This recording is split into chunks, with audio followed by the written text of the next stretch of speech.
ನಾನು ಇವತ್ತು 3D ಔಟ್ಲೈನರ್ಸಿಂದ ಯಾವ ರೀತಿ ಡಿಸೈನ್ಸ್ನ ಬಿಡಿಸೋದು ಅಂತ ಹೇಳ್ಕೊಡ್ತೀನಿ. ಸೊ ಇದಕ್ಕೆ ಬೇಕಾಗಿರುವಂಥದ್ದು 3D ಔಟ್ಲೈನರ್ಸ್. ಇದು ಮೀಶೋಲ್ಲಿ ಅವೈಲೇಬಲ್ ಇದೆ. ನಿಮಗೂ ಬೇಕು ಅಂದರೆ ಡಿಸ್ಕ್ರಿಪ್ಷನಲ್ಲಿ ಕೊಟ್ಟಿರ್ತೀನಿ, ಸೊ ಚೆಕ್ ಮಾಡಿ.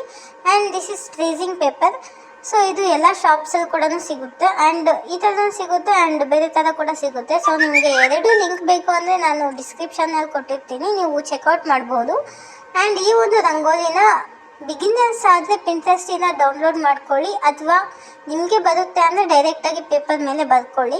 ಸೊ ಈ ಟ್ರೇಸಿಂಗ್ ಯಾಕೆ ಅಂದರೆ ನಾವು ಡೈರೆಕ್ಟಾಗಿ 3D ಔಟ್ಲೈನರ್ಸ್ನ ಕೂಡ ಬಿಡಿಸ್ಕೋಬೋದು ಕ್ಲಾತ್ ಮೇಲೆ, ಬಟ್ ಅಷ್ಟೊಂದು ಕ್ಲಾರಿಟಿಯಾಗಿ ಅಕಸ್ಮಾತ್ ತಪ್ಪೇನಾದರೂ ಆದರೆ ನಾವು ತಿದ್ದುಕೊಳ್ಳೋದಕ್ಕಾಗೋದಿಲ್ಲ.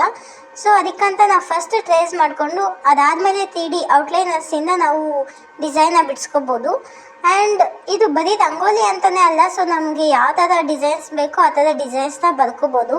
ಆ್ಯಂಡ್ ಈ ಒಂದು ನಾನು ತಗೊಂಡಿರೋದು ಗ್ಲಿಟರ್ ಕೋನ್ಸ್. ಸೊ ಈ ಗ್ಲಿಟರ್ ಕೋನ್ಸಲ್ಲಿ ಸೊ ಕ್ಲೀನಾಗಿ ಬರಬೇಕು ಅಂದರೆ ನಾವು ಟಿಪ್ನ ಒರೆಸ್ಕೋತಾ ಇರಬೇಕು ಇನ್ ಫಿಂಗರ್ಸ್. ಸೊ ಕ್ಲಾತ್ಸಲ್ಲಿ ಕೂಡ ನಾವು ಒರೆಸ್ಕೋಬೋದು. ಆ್ಯಂಡ್ ಸೊ ಬರ್ತಾ ಇಲ್ಲ ಅಂದರೆ ಸೊ ನಾವು ಕೋನ್ನ ಪ್ರೆಸ್ ಮಾಡಿಕೊಂಡು ಇದು ಮಾಡ್ಕೋಬೇಕಾಗುತ್ತೆ. ಸೊ ಈ ಒಂದು ಕೋನ್ಸ್ ಆ್ಯಂಡ್ ಬರುತ್ತೆ. ಸೊ ನಿಮಗೆ ಬಾಟಲ್ಸ್ ಬೇಕು ಅಂದರೆ ಬಾಟಲ್ಸಲ್ಲಿ ಕೂಡ ಪರ್ಚೇಸ್ ಮಾಡ್ಕೋಬೋದು. ನಾನು ಅದರ ಲಿಂಕ್ ಕೂಡ ನಾನು ಡಿಸ್ಕ್ರಿಪ್ಷನಲ್ಲಿ ಕೊಟ್ಟಿರ್ತೀನಿ, ಸೊ ಚೆಕ್ಔಟ್ ಮಾಡ್ಬೋದು. ಆ್ಯಂಡ್ ಇಲ್ಲಿ ನೋಡಿ, ಈ ಒಂದು ರಂಗೋಲಿಗೆ ಎಷ್ಟೊಂದು ಡಿಫ್ರೆನ್ಸ್ ಇದೆ. ಸೊ ತುಂಬ ಚೆನ್ನಾಗೇ ಬಂದಿದೆ. ಆ್ಯಂಡ್ ಲೈಕ್ ಮಾಡಿ ಆ್ಯಂಡ್ ಸಬ್ಸ್ಕ್ರೈಬ್ ಮಾಡಿ.